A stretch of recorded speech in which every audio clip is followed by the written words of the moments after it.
奥德利夫人的秘密。玛丽伊丽莎白·布雷登。第16章。罗伯特·奥德利收到逐客令。圣诞节后的1周过去了，奥德利庄园的客人们一个接一个地离开了。那位身材魁梧的乡绅和他的妻子搬出了挂着灰色挂毯的房间，让墙上那些额头黝黑的武士们皱着眉头，威胁着新的住客，或者用复仇的目光注视着空荡荡的房间。2楼那些快乐的姑娘们装满了，或者让人装满了他们的衣箱和行李箱。那些崭新带来的薄纱舞裙，如今已穿旧，被送回了各自的家中。那些老旧摇晃的家用马车，由一些鬃毛未经修剪，显然走过比乡间小路更糟糕道路的马拉着，被赶到阴暗的橡木门前的空地上，装上了堆积如山的空地上，装上了堆积如山的女士行李。马车窗边探出红润美丽的脸庞，向站在客厅门口的人们投来最后告别的微笑，然后车辆便嘎吱作响地驶过常春藤的拱门，消失在远方。迈克尔爵士的身影无处不在，他紧握着年轻猎手们的手，亲吻着姑娘们红润的脸颊，有时甚至拥抱那些向他表达愉快逗留谢意的魁梧主妇们。他处处显得热情好客，慷慨大方，心满意足，和蔼可亲。从男爵，从一个房间走到另一个房间，从客厅到马厩，从马厩到院子，从院子到拱门，向每一位客人道别。在这些忙碌的告别日子里，奥德利夫人的金色卷发像游走的阳光一样，在这里那里闪耀着。她那双大大的蓝眼睛流露出美丽的悲伤神情，配上她小手羞怯的轻握，以及那些亲切，或许有些公式化的话语，告诉客人们她多么舍不得他们离开。不知道在他们下次再来给奥德利庄园带来迷人陪伴之前，她该如何是好。然而，无论奥德利夫人多么舍不得她的客人们离开，至少有一位客人，他是不愁没有他的陪伴的。罗伯特·奥德利丝毫没有表现出要离开他叔叔家的意思。他说，他没有什么职业上的事务需要他处理。无花果树庭院在夏天固然凉爽宜人，但在冬天，寒风却会从某个角落呼啸而入，带来流感和风湿的折磨。奥德利庄园的每个人都对他那么好，他实在不想离开。对此，迈克尔爵士只有一个回答：留下吧，我亲爱的孩子，留下吧，想住多久就住多久，亲爱的鲍勃。我没有儿子，所以你就像我的儿子一样。陪陪露西，就把这里当成自己家一样。对此，罗伯特只是用力握住他叔叔的手，咕哝着一些关于了不起的老家伙之类的话。值得注意的是，这位年轻人称迈克尔爵士为了不起的老家伙时，有时会带着一丝悲伤的语气。当罗伯特坐在房间的角落里，凝视着这位白发苍苍的从男爵时，一丝充满深情的悲伤会笼罩在他的眼中。在最后一位年轻猎手离开之前，哈里托尔斯爵士请求并获准在橡木镶板的图书馆里与艾莉西亚·奥德利小姐会面。在那次会面中，这位身材魁梧的年轻猎狐人表现得非常激动。事实上，他的情绪是如此激动，而且是如此真挚诚恳，以至于艾莉西亚在告诉他，他会永远感激和尊重他那高尚坦率的心，但他无论如何，除非他想让他遭受最残酷的痛苦，都不应该期望得到比这份感激和尊重更多的东西时，几乎控制不住自己的情绪。哈里爵士从通往鱼藤花园的玻璃门离开了图书馆。他走过乔治·托尔博伊斯曾比作墓地林荫道的那条椴树小径，在光秃秃的树下，与他年轻勇敢的心进行了一场搏斗。我这样想真是太傻了。他一边用脚踢着冰冷的地面，一边喊道：“我一直都知道我没有机会，我一直都知道他太好了。上帝保佑他。”他说话多么高贵温柔，他那黝黑的皮肤下泛着红晕，大眼睛里含着泪水，多么美丽，几乎和我们那天在倒塌的栅栏边。他允许我把羽毛插在他帽子上，然后我们一起骑马回家时一样美丽。上帝保佑他。只要他不喜欢那个狡猾的律师，我就可以克服一切，那是我无法忍受的。哈里爵士所指的那个狡猾的律师，正是罗伯特·奥德利先生。他当时正在客厅里查看一张英格兰中部各郡的地图。这时，艾莉西亚刚与那位猎狐的从男爵会面完毕，红着眼睛从图书馆走了出来。罗伯特近视眼，眼睛离地图只有半英寸远。这时，这位年轻的女士走近了他。是朱迪。他说，诺里奇在诺福克郡，而那个傻瓜，年轻的文森特，说他在赫特福德郡。哦，艾莉西亚，是你吗？他转过身来，挡住了正要上楼的艾莉西亚。是的，他表妹冷淡地回答，想要避开他。艾莉西亚，你哭了吗？这位年轻女子没有回答。你哭了，艾莉西亚。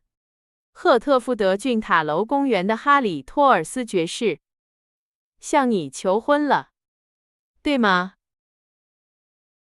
奥德利先生，您在门后偷听了吗？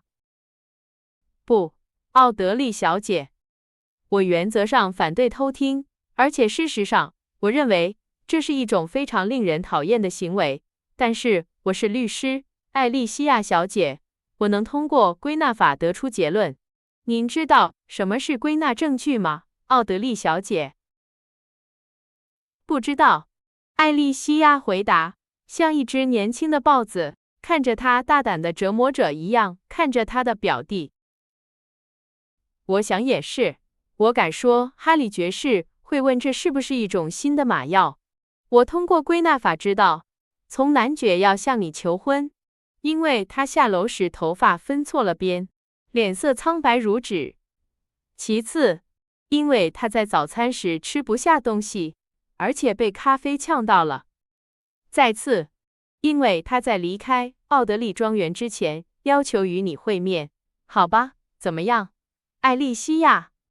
你要嫁给从男爵让你可怜的表哥鲍勃当伴郎吗？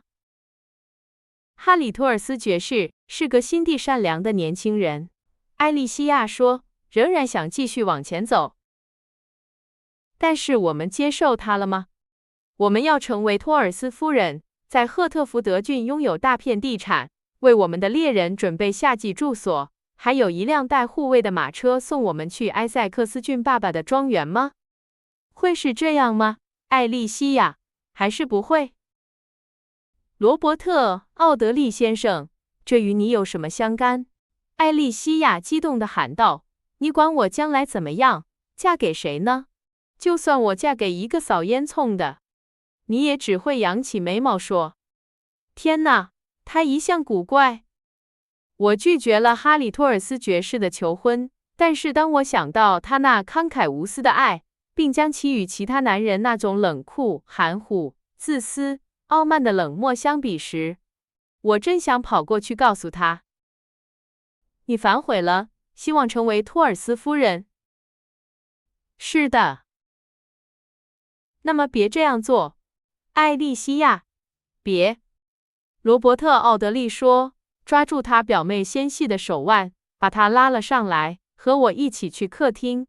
艾莉西亚，我亲爱的表妹，我迷人、冲动、不安分的表妹，坐在这里，在这扇树框窗边，让我们好好谈谈。如果我们能做到的话，就不要再吵架了。表兄妹俩独自待在客厅里。迈克尔爵士不在家，奥德丽夫人已经回到自己的房间。可怜的哈里托尔斯爵士则在碎石小径上踱来踱去，光秃秃的树枝在寒冷的冬日阳光下投下摇曳的阴影，使小径显得更加昏暗。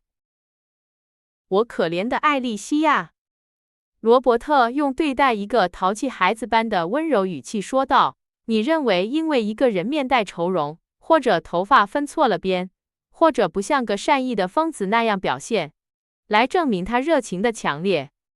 你认为因此艾莉西亚·奥德利，她就可能没有意识到一个像邻家女孩那样充满爱心、漂亮又深情的女孩的优点吗？生活是一件麻烦事，毕竟悄悄地接受她提供的祝福并不是坏事。我不会大惊小怪，因为我能在横滨法院巷的拐角买到好雪茄，而且我有一个善良深情的表妹。但这并不意味着我不感谢上帝。艾莉西亚睁大了她那双灰色的眼睛，带着惊讶的表情凝视着她的表弟。罗伯特抱起他那两条又丑又瘦的狗中的一条，平静地抚摸着这只动物的耳朵。这就是你要对我说的全部吗？奥德丽小姐温顺地问道。我想是的，他表弟沉吟片刻后回答。我想这就是我想说的。如果你有更喜欢的人，就不要嫁给那位猎狐的从男爵。因为如果你有耐心，平静地对待生活，并努力改变自己，不要摔门，也不要蹦蹦跳跳地从一个房间跑到另一个房间，除夕也不要谈论马厩或骑马横穿田野，我毫不怀疑你选择的那个人会是一个非常好的丈夫。谢谢你，表哥，奥德丽小姐说，愤怒使她从头发根红到脸颊。但是，由于你可能不认识我选择的那个人，我认为你最好不要替他担保。罗伯特若有所思地拉着狗的耳朵，沉默了几秒钟。不，当然，他停顿了一下后说，当然，如果我不认识他，但我以为我认识。真的吗？艾莉西亚惊呼道。然后，他猛地打开门，震得他表哥一哆嗦，匆匆离开了客厅。我只是说，我以为我认识他，罗伯特大声说道，好让他听见。然后，他瘫倒在扶手椅上，沉思地嘟囔道，如果不是这么冲动，她会是一个多么令人愉快的女孩啊！就这样，可怜的哈里托尔斯爵士带着沮丧和阴沉的表情离开了奥德利庄园。此时，回到那座掩映在古老橡树和山毛榉林中的宏伟宅邸，对他来说没有任何乐趣。那座红砖方正的房子，在光秃秃树木构成的长长拱廊尽头闪耀着光芒，在他看来，将永远是荒凉的，因为艾莉西亚永远不会成为这座房子的女主人。他放弃了他曾想到和计划过的上百项改进，认为它们毫无用处。吉姆驯马师正在为夫人驯服的那匹烈马，为下个狩猎季节饲养的2只只是猎犬幼崽。那只会叼着艾莉西亚阳伞的黑色大型指示猎犬，自他母亲去世后就废弃不用的花园凉亭。但他曾打算为奥德丽小姐修复它。所有这些东西都只会让他心烦意乱。如果没有人可以一起花钱，那么富有又有什么用呢？这位年轻的从男爵自问道。一个人只会变成一个自私的家伙，并且会喝太多的波特酒。一个年轻女子拒绝一颗善良的心和像我们公园里那样的马厩，这真是太难了。这让人感到困惑。事实上，这个意想不到的拒绝极大地动摇了这位年轻从男爵头脑中为数不多的想法。自从上个狩猎季节，他在郡里的舞会上认识艾莉西亚以来，他就深深地爱上了她。他的爱意在漫长单调的夏天里酝酿着，在欢快的冬季里再次迸发出来。只是年轻人的羞怯才推迟了他的求婚，但他从未想过他会拒绝他的求婚。他太习惯于那些有待嫁女儿的母亲们的奉承，甚至女儿们本身的奉承。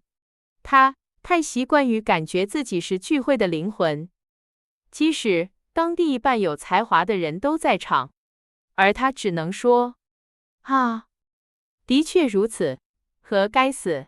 他被那些闪亮的眼睛，当他走近时，那些眼睛似乎更加明亮的奉承惯坏了，以至于他虽然没有丝毫个人虚荣心，却深信自己只需要向埃塞克斯最美丽的女孩求婚，就会立刻被接受。是为了他过去常常得意洋洋地对某个仰慕他的追随者说：“我知道我是个好对象。我知道为什么年轻女子如此客气，她们非常美丽，而且对男人非常友善，但我对她们不感兴趣。她们都一样，只会低着头说：‘哦，哈里爵士，您为什么称那只黑色卷毛狗为只是猎犬呢？’或者哦，哈里爵士，那匹可怜的母马真的扭伤了肩胛骨的肩胛骨吗？我并不是说我知道很多。”从男爵轻蔑地补充道，我也不想要一个会写书、戴绿色眼镜的厉害女人。但是，该死，我喜欢那些知道自己在说什么的女人。因此，当艾莉西亚说不，或者更确切地说，当她用如此优美的语言谈论尊重和敬重，而那些出身名门的年轻女子通常只会用那个令人讨厌的单音节词时，哈里托尔斯爵士感到他所有那些得意洋洋的制定的未来计划都化为泡影了。就在这位年轻人在院子里骑上马之前，迈克尔爵士亲切地握住了他的手。托尔斯，我对此深感遗憾，他说，你是个非常好的人，本可以成为我女儿的好丈夫。但是你知道，有一个表弟，而且我认为……别这么说，迈克尔爵士，这位猎狐人激动地打断了他。我能忍受任何事情，除了那个。一个手上带着半吨重马嚼子的人，先生，那天他骑那匹马的时候，把骑士的嘴都弄坏了。一个会把衣领拉下来吃面包和果酱的人。不，迈克尔爵士。世界是个奇怪的地方，但我不能那样看待奥德丽小姐。一定有其他人，先生，不可能是那个表弟。当这位被拒绝的求婚者骑马离开时，迈克尔爵士摇了摇头。我不知道，他喃喃自语道。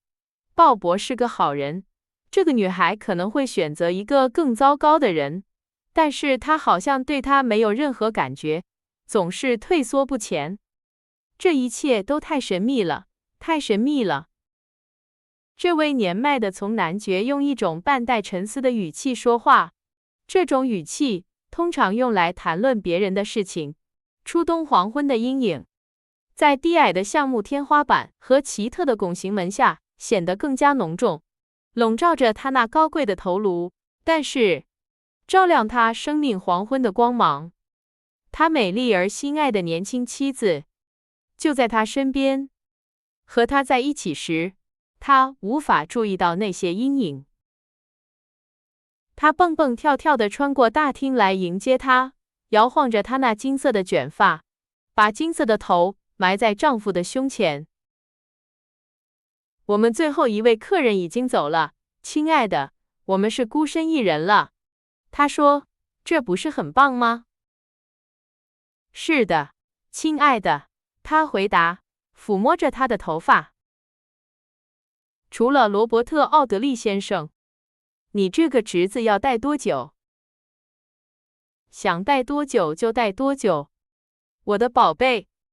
他总是受欢迎的，这位从男爵说道。然后，仿佛提醒自己似的，他温柔地补充道：“但是，只要他的陪伴让你感到愉快，亲爱的。”如果他那懒散的习惯，雪茄、狗，或者别的什么让你感到不愉快，那就另当别论了。奥德丽夫人撅起她那玫瑰色的嘴唇，若有所思地低下了头。不是那样，她犹豫地说，奥德利先生是一个非常令人愉快、非常体面的人，但是，你知道，迈克尔爵士，对于这个侄子来说，我这个姑妈有点太年轻了，而且什么？露西从男爵急切地问道。可怜的艾莉西亚嫉妒奥德利先生对我的关注，而且，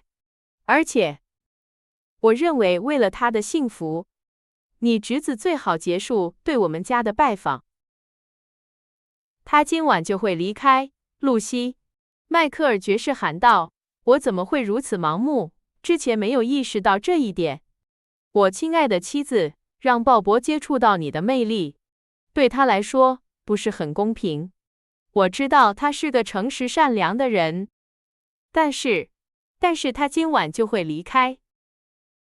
但是不要太唐突，亲爱的，你不会粗鲁吧？对吗？粗鲁？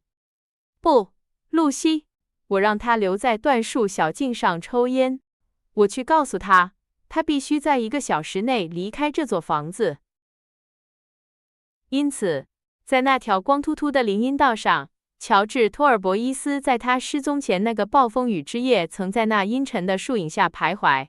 迈克尔爵士告诉他的侄子，他不能再在奥德利庄园待下去了，而且奥德利夫人太年轻也太美丽了，不适合接受一位28岁英俊侄子的殷勤。